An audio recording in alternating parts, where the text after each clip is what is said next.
Misis mo, ba't hindi mo kasama sa pagsimba? Masama ho pakiramdam, Father. Huwag mo sabihing nagbunga na kagad ang inyong pagmamahalan. Napakabilis naman yata. Siya nga pala, Santi. May masamang balita. Masamang balita? Magandang araw, mga kaibigan.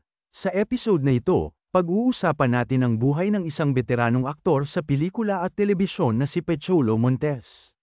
Kilala sa kanyang mga kontrabida roles, si Pecholo ay isa sa mga artistang nagbigay kulay sa industriya ng entertainment sa Pilipinas.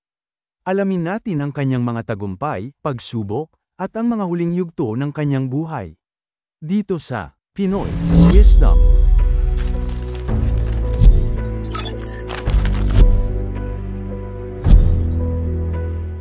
Ipinanganak si Pecholo Montes noong July 27, 1945. Mula sa kanyang kabataan, naging likas na sa kanya ang pag-arte.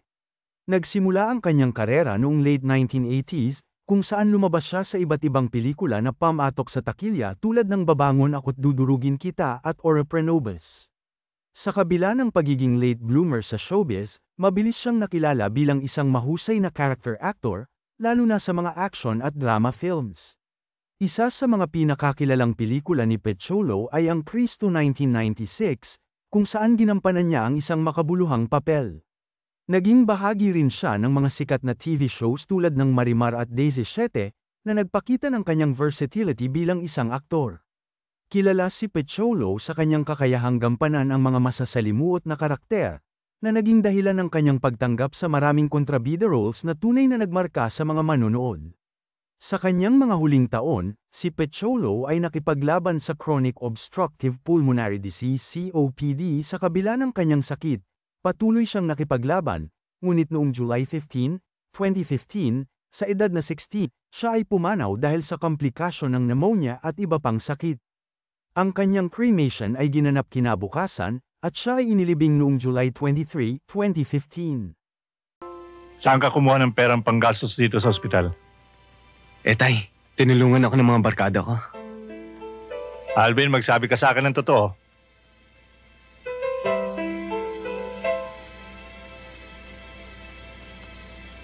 Mingi po akong tulong kay Mama.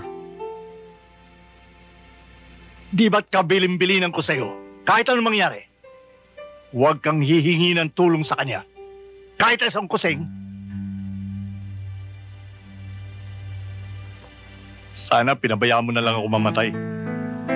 Tay, ganun ba kahirap mapatawad ang Mama? Kung meron man siyang nagawang pagkakamali, siguro kaloob ng Diyos yun. Para magising kayo sa inyong pagkakamali. Tay, bakit ako? Bakit ako na anak ninyo magdurusa sa hindi niyo pagkakaunawaan? Kasalanan ko ba na isilang ko sa mundong ito?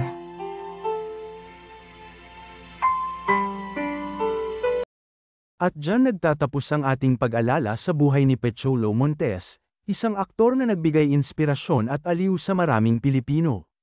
Ano sa inyong palagay ang pinakatumatak na karakter ni Pecholo Montes? I-comment nyo lang yan sa ibaba at pag-usapan natin. Huwag kalimutang mag-subscribe para sa iba pang kwento ng ating mga iniidolo sa industriya. Maraming salamat sa inyong panunood.